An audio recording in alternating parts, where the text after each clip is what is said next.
السلام عليكم ورحمة الله وبركاته. الحمد لله والصلاة والسلام على رسول الله. رب اشرح لي صدري ويسر لي أمري واحلل عقدة من لساني يفقهوا قولي. اللهم إني أسألك علما نافعا ورزقا طيبا وعملا متقبلا. يا مقلب القلوب ثبت قلبي على دينك. يا مصرف القلوب صرف قلبي على طاعتك. اللهم أرنا الحق حقا وارزقنا اتباعه وأرنا الباطل باطلا وارزقنا اجتنابه. أما بعد অতঃপর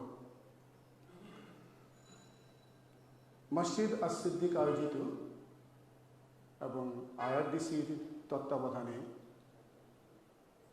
ইসলামের মৌলিক জ্ঞান বিষয়ক আমরা যে স্লাইড শো মাল্টিমিডিয়া শো এর ব্যবস্থা করেছি, আমরা আল্লাহর শুকরিয়া আদায় করি আমরা শুরু করতে পেরেছি এবং এটা চলছে ধারাবাহিকভাবে পর্যায়ক্রমে। আমরা শুরু করেছি শব্দার্থে ইসলামিক জ্ঞান। দৈনন্দিন জীবনে আমরা যে শব্দার্থগুলো ব্যবহার করি সেটার সঠিক শব্দার্থ কোরআন হাদিস সমর্থিত শব্দার্থ দিয়ে আমরা দু একটি পর্ব করেছি। আজকে যে পর্বটা প্রথম দ্বিতীয় ক্যাটাগরির যেটা তথ্যচিত্রে ইসলামী জ্ঞান, এটার আজকে হবে একটি পর্ব ইনশাআল্লাহ তাআলা। আগামী বৃহস্পতিবার বাদ এশা এর আরেকটি পর্ব তথ্যচিত্রে ইসলামী জ্ঞানের দ্বিতীয় পর্ব প্রচার করার ইচ্ছা রাখছি। আমা তাওফিকি ইল্লা বিল্লাহ। আজকের পর্বে আপনারা দেখতে পাচ্ছেন স্লাইডে উল্লেখ আছে আল আকসা মসজিদ সংক্রান্ত কিছু তথ্য। মূলত এই তথ্যচিত্রে ইসলামী জ্ঞানে আমরা ইসলাম এবং ইসলামী ইতিহাসের কিছু গুরুত্বপূর্ণ স্থাপনার পুরনো ছবি, দুর্লভ ছবি, রেয়ার কিছু ফটোগ্রাফস, পিকচার্স, ভিডিও ক্লিপ আমরা কম্পাইলেশন করেছি এবং এর দেখানোর পাশাপাশি কিছু ভ্রান্ত তথ্য, কিছু তথ্য যা হয়তো আমরা অনেকেই সঠিক বলে মনে করি, কিন্তু কোরআন মাজিদ আর সহিহ হাদিসের আলোকে সেই তথ্যগুলি সঠিক না, সেরকম কিছু ভ্রান্ত তথ্যের সংশোধনমূলক উপস্থাপনাও থাকছে আমাদের এই সংকলনে। আমরা আল্লাহর কাছে উপকারী জ্ঞান অর্জনের তৌফিক চাচ্ছি, যে জ্ঞান দ্বারা আমি আমার নিজের উপকার করতে পারবো, পরিবারের উপকার করতে পারবো এবং অন্যের উপকারেও কাজে আসবে, সেই তৌফিক আল্লাহর কাছে চাচ্ছি আমরা। তো চলুন আমরা শুরু করি। আর যেটা যারা ছিলেন এখানে শুরু থেকে প্রথম পর্ব থেকে যে এই সেশনে শুরু করলাম, এই গত মাস থেকে প্রথম পর্ব থেকে কারা কারা ছিলেন যদি একটু হাত তুলি আমরা, শুরু থেকে কারা কারা ছিলেন? যে মাশাআল্লাহ জি, আপনারা দেখেছেন যে আমরা একটু আগ্রহ বাড়ানোর জন্য, নিজের জানাটাকে একটু যাচাই করার জন্য আমরা কুইজ দিয়ে শুরু করেছি, তাই না? আমরা প্রথমে যেটাকে বলি প্রি লেকচার কুইজ, আমরা কিছু প্রশ্ন ডিসপ্লে করেছি মাল্টিমিডিয়ার স্লাইড শোতে, অপশনস ছিল এবং আপনারা সিলেক্ট করেছেন। 10টা প্রশ্ন ছিল এবং তার ভিতরে অনেকেরই সঠিক হয়েছে, কারোর হয়তো সবগুলি হয়নি। তো সেই ধারাবাহিকতায় বিষয়বস্তুর দিকে আপনাদের আগ্রহ মনোযোগ বাড়ানোর জন্য একটা প্রচেষ্টা আমাদের আর কি, একটা কুইজ দিয়ে শুরু করি। চলুন প্রথমেই আমরা যেটা বলি কুইক কুইজ, শুরুতেই কুইক কুইজ আপনাদের জন্য। এখানে প্রসিদ্ধ দুটো তীর্থস্থানের ছবি দেখানো হবে যেখানে অসংখ্য মানুষ জিয়ারত করতে যায়, সফর করে, বেশ কয়েকদিন কয়েক ঘন্টা সফর করে সেখানে যায়।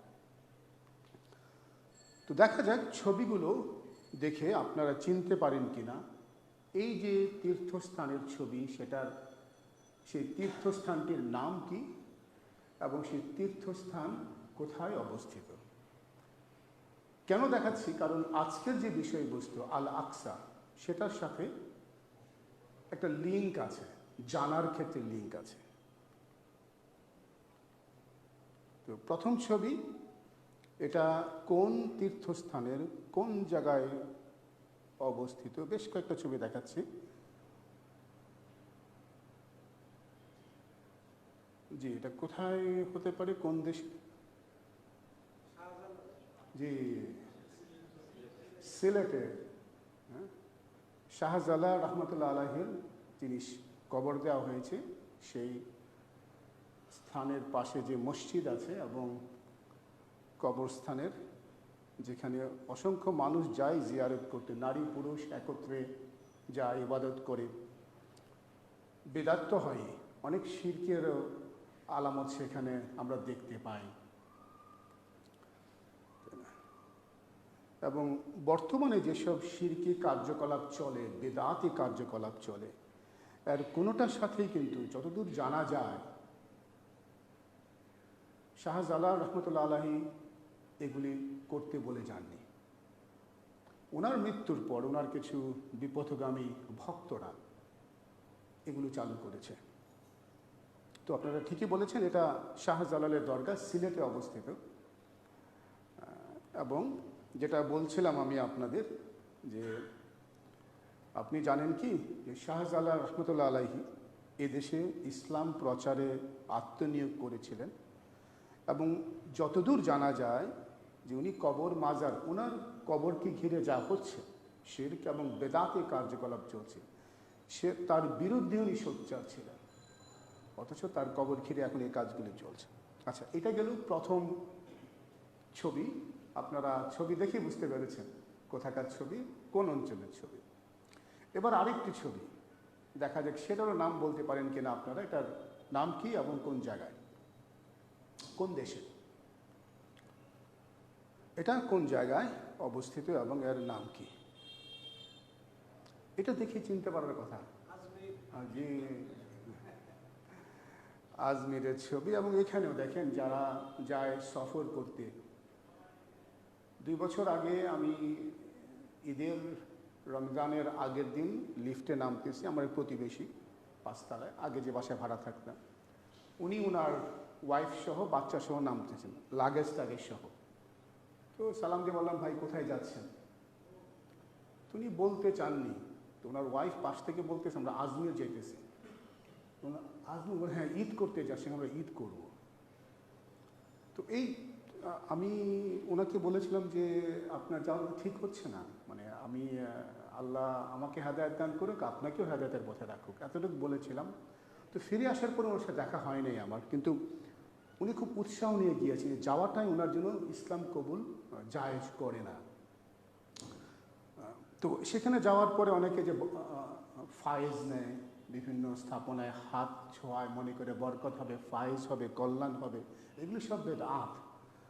অসংখ্য বেদাত তো শুধু না, এখানে শিরকের কার্যকলাপও চলে। যেখানে প্রতি বছর আপনারা জানেন যে যখন ওরস হয়, ওরসের সংজ্ঞা দিয়েছিলাম, যেদিন সেই মৃত ব্যক্তি মারা যান সেই দিনটাকে ঘিরে ওরসের অনুষ্ঠান করা হয়। এবং যেখানে মুসলিম ছাড়াও অমুসলিমরাও যায়, এবং ওই যে শ্যামা সঙ্গীত হচ্ছে, সেই অনেক অসংখ্য শিরক বেদাতের কাজ সেখানে চলে। সেই কবরটা আর কি এখানে গেলাপ দেওয়া। এবং এই কবরের পাশে যারা বসে চাচ্ছেন, আমরা জানি না উনি কার কাছে চাচ্ছেন। দুটো চাওয়াই কিন্তু ডেঞ্জারাস। যদি কবরবাসীর কাছে চায় সেটাও সরাসরি শিরক, আর যদি কবরবাসীর উসিলায় চায়, তাই না, সেটাও কিন্তু শিরকের পর্যায়ে পড়ে যায়, উসিলার শিরকের পর্যায়ে পড়ে যায়। তো এটা রাজস্থান, যেটা বলেছেন আজমিরে অবস্থিত। চিশতিয়া তরিকার প্রবর্তক বলে যাকে বলা হয়, খাজা গরিবের নওয়াজ নামে ডাকা হয়, খাজা মঈনুদ্দিন চিশতি রহমতুল্লাহ আলাইহি, ওনার কবর যেখানে। এবং ওনার ক্ষেত্রেও জানা যায় যে উনি বলে যাননি, উনি ওনার ভক্তদের বলে যাননি ওনার মৃত্যুর পরে এই ধরনের কার্যকলাপ করতে, বরঞ্চ উনি আর বিপক্ষে ছিলেন বলে জানা যায়। তো এবার আসি প্রসঙ্গের দিকে। যে স্থানে শিরক বেদাত হয় তার ছবি দেখে আমরা চিনতে পেরেছি, এবং নেকি লাভের আশায় এই কবর জিয়ারতের উদ্দেশ্যে, মাজার জিয়ারত করার জন্য অসংখ্য লোক বিভিন্ন দেশ থেকে সফর করে, সারা বছর তো করেই, ওরসের সময় আরও বেশি করে। অথচ ইসলামী শরিয়াতে কবর এমনকি মসজিদ জিয়ারত করার জন্য আপনি সফরের যানবাহন প্রস্তুত করতে পারবেন না, সফর করতে পারবেন না, কোনো অনুমোদন নেই, শুধুমাত্র 3টি মসজিদ ছাড়া। তাও কবরের কথা কিন্তু বলা নেই, মসজিদের কথা বলা আছে, মসজিদের কথা বলা আছে। রাসূলুল্লাহ সাল্লাল্লাহু আলাইহি ওয়াসাল্লাম বলেছেন, বিখ্যাত হাদিস, অসংখ্য হাদিসের বইতে হাদিসটি উল্লেখিত হয়েছে, আমি মূল বক্তব্যটা আমি এখানে তুলে ধরছি। উনি বলেছেন, লা, যেও না, করো না, তুসাদ্দির রিহাল ইল্লা ইলা সালাসাতিল মাসাজিদ, 3টা মসজিদ ছাড়া, আল মসজিদুল হারাম ওয়াল মসজিদুর রাসূলুল্লাহ সাল্লাল্লাহু আলাইহি ওয়াসাল্লাম 2 নম্বর, আর 3 নম্বর হচ্ছে ও মসজিদুল আকসা, যে তোমরা 3টা মসজিদ ব্যতীত সফরের যানবাহন প্রস্তুত করো না। সে 3টা মসজিদ হচ্ছে জিয়ারতের জন্য প্রস্তুত করো না। একটা হচ্ছে মক্কার মসজিদ, রাসূল সাল্লাল্লাহু আলাইহি ওয়াসাল্লাম মদিনার মসজিদ, আর হচ্ছে মসজিদুল আকসা। তো এবার আমরা চলে এসেছি আমাদের মূল বিষয়ের দিকে। আরেকটা, যে আমরা যে স্থানে শিরক বিদআত হয় সেটা দেখে আমরা চিনতে পেরেছি, কিন্তু যে মসজিদে জিয়ারতের জন্য সফর করা জায়েজ, আপনারা যেতে পারেন। আমরা বাংলাদেশি যারা পাসপোর্ট হোল্ডার যেতে পারি না। আমাদের অনেক আত্মীয়, আপনাদেরও আত্মীয় যারা বিদেশে যারা থাকে, ইউকেতে, ইংল্যান্ডে, তারা কিন্তু যেতে পারে, গিয়েছে। আমার বোন থাকে, আমার বোন তার হাজব্যান্ড সহ ঘুরে এসেছে, তার কিছু ছবি আমি দেখাবো আজকে। ওনারা গিয়েছিলেন, ছবি তুলেছিলেন, কিছু ছবি দেখাবো আপনাদের। তো যে স্থানে শিরক বিদআত হয় সেটা দেখেই চিনতে পেরেছি, কিন্তু যে মসজিদ জিয়ারতের উদ্দেশ্যে সফর করা জায়েজ, সেই আল আকসা মসজিদ আমরা চিনি কি? আরেকটা কুইজ হয়ে যাক, ছোট্ট আরেকটি কুইজ পরীক্ষা হয়ে যাক। আমি আপনাদের 4টা ছবি দেখাবো, ক, খ, গ, ঘ। কোনটি আল আকসার ছবি? আল আকসা মসজিদের ছবি। ক, এটা হচ্ছে খ, এটা হচ্ছে গ, এটা হচ্ছে ঘ। এটা কি গতে গরু নাকি ঘতে ঘোড়া? গরু কারা বলছেন? জি, গরু আমিও জানতাম, গতে গরু আমিও জানতাম। যদি বলেন এটা আল আকসা, তাহলে আপনি ভুল উত্তর দিয়েছেন। আমি গতে গরু জেনেই বড় হয়েছি, কিন্তু আসলে এটা আল আকসা মসজিদ না। আল আকসা মসজিদ যারা ঘোড়া বলেছেন, গতে ঘোড়া, ডান দিকেরটা, এটা আল আকসা মসজিদ। অনেকে হয়তো ছবিটা দেখেছি, খেয়াল করতে পারিনি, আজকে প্রথম খেয়াল করলাম, অনেকের কাছে হয়তো আর কি। তো আমরা এই সোনালী গম্বুজ, গোল্ডেন ডোম, এই গম্বুজওয়ালা যে মসজিদকে আল আকসা মসজিদ মনে করি, অসংখ্য ছবি আমরা দেখি চারদিকে। এটা কিন্তু আল আকসা মসজিদ না, হ্যাঁ না, এটা আল আকসা মসজিদ না। যদিও অনেক পোস্টারে, ক্যালেন্ডারে এটাকে আল আকসা নামে বলা হয়, ডাকা হয়, লেখা হয়, দেখেন লিখে আল আকসা মসজিদ, জেরুজালেম, ইসরায়েল। বইয়ের প্রচ্ছদে লেখা আছে মসজিদ আল আকসা, এই মসজিদের ছবি। তো আমরা তো বিশ্বাস করতেই পারি, যেহেতু ছবি আসছে চারদিকে। বিভিন্ন দেশের কারেন্সিতে, কাগজের নোটেও এই মসজিদের ছবি দেখা যায়।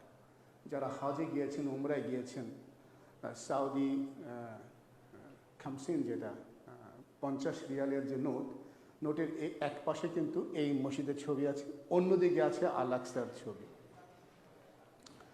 অনেক দেশের স্ট্যাম্পে, ডাক টিকেটেও এই মসজিদের ছবি আছে। যারা স্ট্যাম্প কালেক্ট করেন, বাংলাদেশের 70 সালের দিকে সম্ভবত এই দুটো স্ট্যাম্প চালু হয়েছিল 50 পয়সা, সেখানেও কিন্তু এই তখন গোল্ডেন ডোম ছিল না, তখন ছিল কাঠের রং করা ছিল, অ্যাশ কালারের একটা ছিল ডোমগুলো আর কি। তো বিভিন্ন মরক্কোর, মিশরের, মালয়েশিয়া, পাকিস্তানের অনেক স্ট্যাম্পেও এটার ছবি দেখি। এটা দেখে বড় হয়েছে, আমরা ভেবেছি এটি হয়তো আল আকসা মসজিদ, আসলে এটা আল আকসা মসজিদ না। জানেন? এটার নাম নাম জানেন? না, dome of the rock, yes, dome of the rock. Dome মানে গম্বুজ, অফ দ্য রক পাথরের একটা গম্বুজ আর কি, পাথরের উপর গম্বুজ। এটার নাম হচ্ছে কুব্বাত আল সাকরা, মসজিদুল কুব্বাত আল সাকরা আর ডোম অফ দ্য রক। এবং এটা অবস্থান হচ্ছে কোথায়? এটার অবস্থান জানেন কোথায়?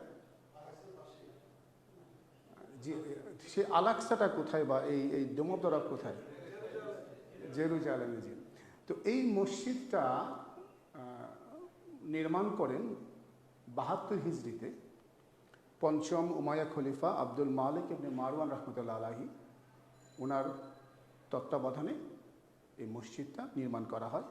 এবং মসজিদের সামনে ঠিক হুবহু দেখতে আরেকটা মডেল নির্মাণ করা হয়, যারা নন মুসলিম যারা, তারা যেন ঢুকে দেখতে পারে যে এর ভিতর, যেহেতু ওদের নিষেধ ছিল ভিতরে যাওয়া, এটারই একটা নমুনা সামনে দেওয়া আছে, এখনো আছে যেটা আর কি।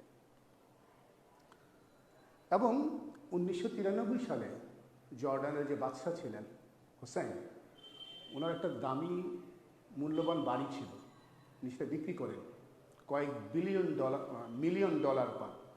সে কয়েক মিলিয়ন ডলার খরচ করে 1993 সালে উনি এটাকে পুরোটা স্বর্ণ দিয়ে, মানে এটাকে একটা কি বলে, স্বর্ণের আবরণ দিয়ে মোড়ানো হয়, প্রায় 80 কেজি স্বর্ণ লাগে এতে।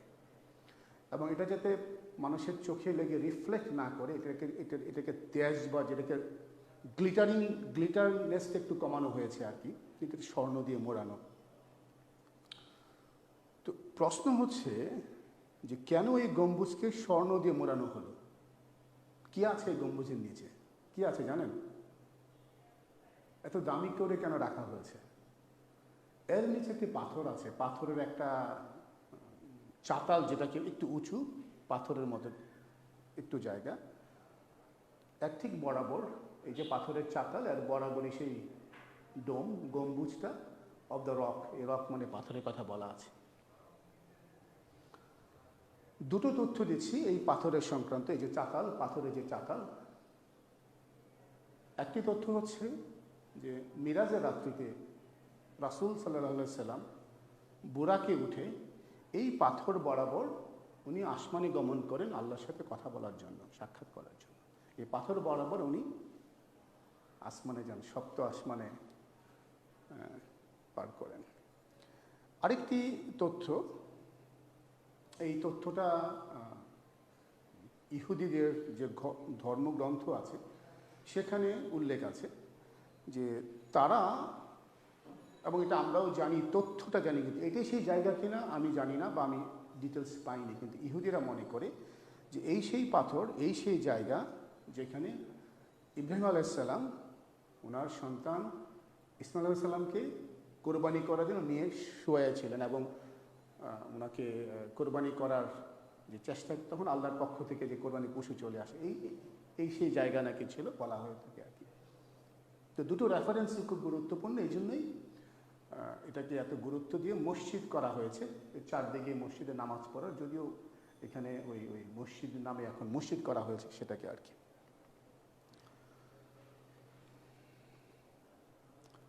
তো উনি বলছিলেন, আমি জিজ্ঞেস করছিলাম যে এই কুব্বাত আল সাকরা আর আল আকসা কোথায় অবস্থিত? জেরুজালেমে। এই 1967 সালের যুদ্ধে এটা ছিল কিন্তু জর্ডানের কাছে, যুদ্ধ হয় ইসরায়েলের সাথে, চলে যায় ইসরায়েলের কর্তৃপক্ষ। কিন্তু এটাকে বলা হয় বাইতুল মাকদিস, বাইতুল মুকাদ্দিস বা আল আকসার চত্বর, পুরোটাকে বলা হয়। এই পুরো জায়গাটা হচ্ছে বাইতুল মাকদিস, বাইতুল মুকাদ্দাস অনেকে বলেন। এবং এইটা যে মোতওয়াল্লি যাদেরকে বলা হয়, যারা চলে আসে বংশ পরম্পরায়, পরিচালক কমিটি আছে, এই কমিটির হাতে ক্ষমতা আছে এটা পরিচালনা করার, যদিও এটা এখন ইহুদিদের আন্ডারে, ইসরায়েলিদের আন্ডারে। এই কমিটি মুসলিম কমিটি, ওরা নির্ধারণ করে কারা ঢুকবে কারা ঢুকবে না, কোন গেট দিয়ে কারা ঢুকবে এখনও পরিচালনা আছে ওই যারা কমিটিতে যারা আছেন তাদের মাধ্যমে আর কি। তো এটা বলছি বাইতুল মাকদিস বা আল আকসা চত্বর পুরোটা জায়গা। অনেকগুলি মসজিদ আছে এখানে, অনেকগুলো। এখানে একটা মসজিদ আছে, এটা ওমর আল খাত্তাব মসজিদ বলা হয়, আমি আসছি সেই তথ্যতে। এখানে আর একটা মসজিদ আছে, এখানে একটা মসজিদ, বেশ কয়েকটা মসজিদ এখানে আছে ওই একই চত্বরে। তো এই সেই গোল্ডেন ডোম বা মসজিদ কুব্বাত আল সাকরা, ডোম অফ দ্য রক বলি আমরা। আর এর ঠিক দক্ষিণ দিকে, এর দক্ষিণে এই যে একটা অ্যাশ কালারের বা কালো গম্বুজের বলা হয়, এটা হচ্ছে আল আকসা মসজিদ, অরিজিনাল অ্যাকচুয়াল আল আকসা মসজিদ। কেন এত গুরুত্বপূর্ণ আল আকসা মসজিদ? আমরা জানি আমাদের প্রথম কিবলা ছিল আল আকসার দিকে, তাই না? মক্কা থেকে উত্তরের দিকে কিন্তু আল আকসা, জেরুজালেম, ওদিকে মুখ ফিরিয়ে সালাত আদায় করতেন হিজরির ২য় সাল পর্যন্ত। আমরা জানি সেই তথ্যটা, পরে আবার পরিবর্তন হয়ে আসে। এবং এটি ৩য় পবিত্রতম স্থাপনা, যার উদ্দেশ্যে সফর করার জন্য আমি আপনি যেতে পারি। এবং এটি ২য় প্রাচীন মসজিদ।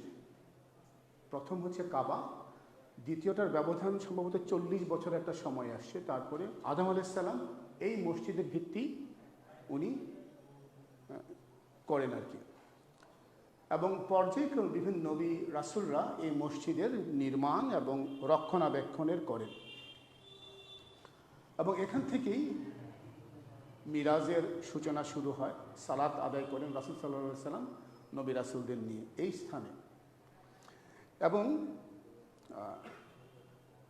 এখানে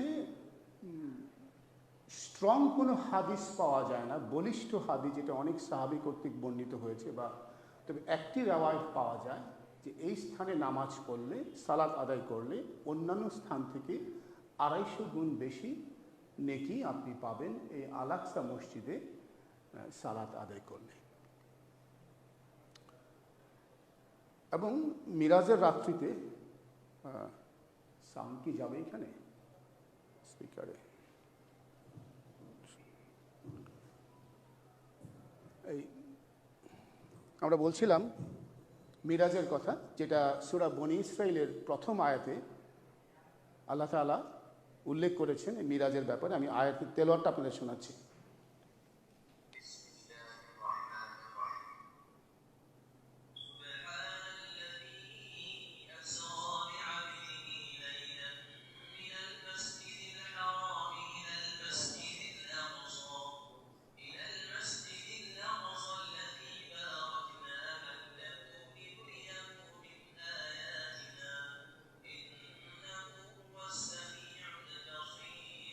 সুবহানাল্লাহ।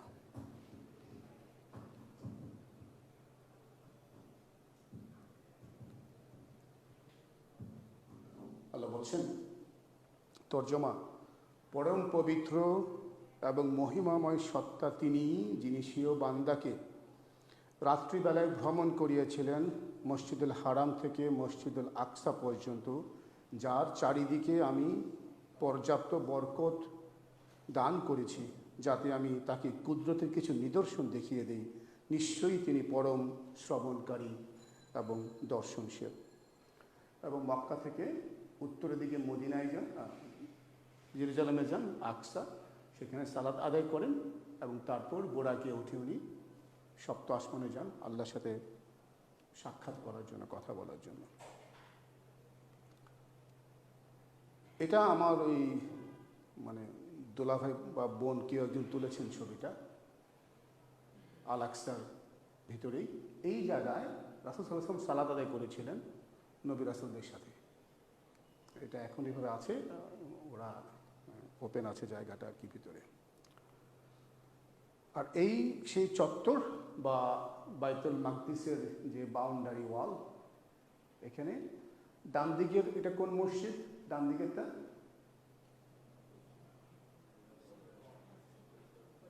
কুব্বাত আল সাকরা, জি, কুব্বাত আল সাকরা, ডোম অফ দ্য রক। এটা হচ্ছে উত্তর দিক, এটা হচ্ছে দক্ষিণ দিক। দক্ষিণে কোন মসজিদ? আল আকসা মসজিদ, জি। এটা হচ্ছে এবং যেটা বলছিলাম, এই যে পাথরের উপরে পা রেখে বুরাকে ওঠেন, মানে এভাবে আসছে রেওয়ারটা, মানে এই পাথর বরাবর রাসূল সাল্লাল্লাহু আলাইহি সাল্লাম আসমানে গমন করেন বুরাকে ওঠে। এবং আল আকসা ছিল প্রথম কেবলা। দ্বিতীয় হিজরিতে আনুমানিক প্রায় 16-17 মাস পরে কিবলা পরিবর্তন হয়। আল্লাহর পক্ষ থেকে আয়াত নাজিল হয়, আদেশ আসে কিবলা পরিবর্তন করে। এবং এটা ছিল সালাতরত অবস্থায়, আসরের সালাত পড়ছিলেন কাবার আল আকসার দিকে মুখ করে, এবং সালাতের ভিতরেই ওনারা ঘুরে আবার পুরো 180 ডিগ্রি ঘুরেছেন, কিন্তু ছিলেন মুখ করে এই উত্তরের দিকে, তারপরে দক্ষিণ দিকে এই যে মক্কার দিকে বাকি সালাত শেষ করেন আর কি, আদায় করেন। এটা হচ্ছে কাবার দিক, দক্ষিণে কাবা।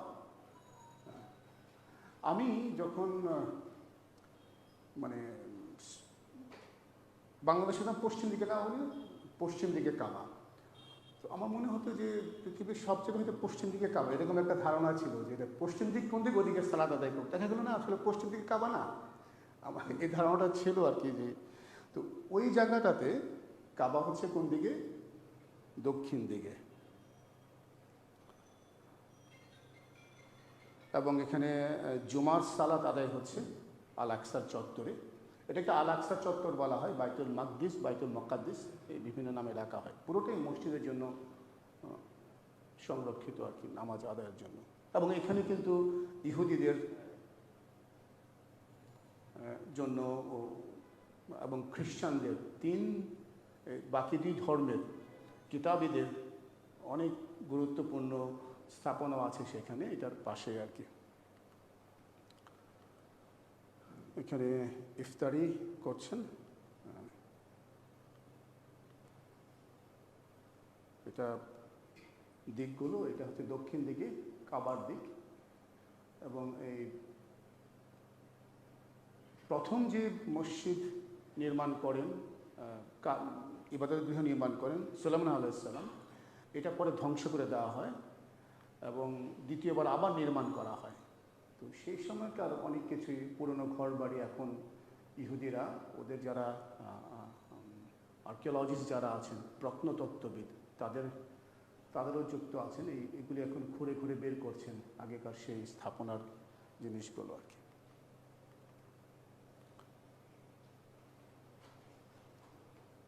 এটা দক্ষিণ, এটা পূর্ব দিক, আর এই পাশে হলো পশ্চিম দিক।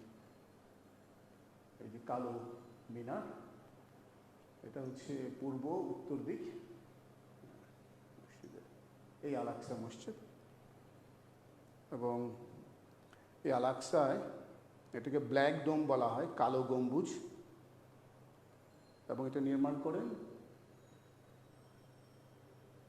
ইসলামের দ্বিতীয় খলিফা, যখন জেরুজালেম বিজিত হয় উনি তখন তারপর এটা নির্মাণ করেন আল আকসা মসজিদটি, পুনর্নির্মাণ করেন আর কি। আগে থেকে তো ছিল মসজিদটা আর কি।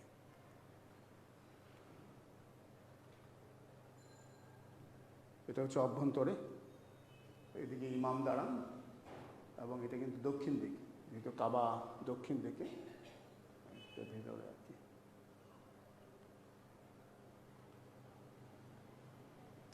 আরেকটি তথ্য দেই যে এই জেরুজালেমের এই স্থাপনাতেই সুলাইমান আলাইহিস সালামের কবর আছে। আমরা যেটা জানি, ওনার তত্ত্বাবধানে জিনরা প্রাসাদ নির্মাণ করতেছিল। ওরা জানতো না যে উনি অলরেডি আল্লাহ তার জান কবুল করে ফেলেছেন, কবজ করে ফেলেছেন। তখনই জানলো যখন ঘুনে পোকা তার যে লাঠিতে ভর দিয়ে দাঁড়াতেন, সেটা যখন পড়ে গেলেন তখন ওরা বুঝতে পারল। তার মানে কি, আরেকটা জিনিস কিন্তু প্রমাণিত হয়, জিনরা আমাদের অন্তরের কথা জানে না, একমাত্র আল্লাহ জানেন। এবং এটা এই সিঁড়ি দিয়ে, লম্বা সিঁড়ি আছে, নামতে হয়। অনেক ইউটিউব ভিডিও আছে, তবে একটু অথেন্টিসিটি চেক করে দেখতে পারেন। এই পুরো বাইতুল মাকদিসের বিভিন্ন মসজিদে যাওয়ার তথ্যচিত্র ডকুমেন্টারি আছে।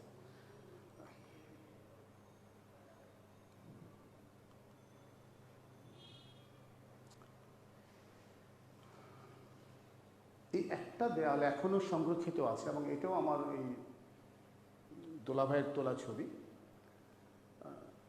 এই ওয়ালটা অবশিষ্ট আছে এখনও, যে ওয়াল সুলাইমান আলাইহিস সালামের সময় জিন দ্বারা নির্মাণ করিয়েছিলেন।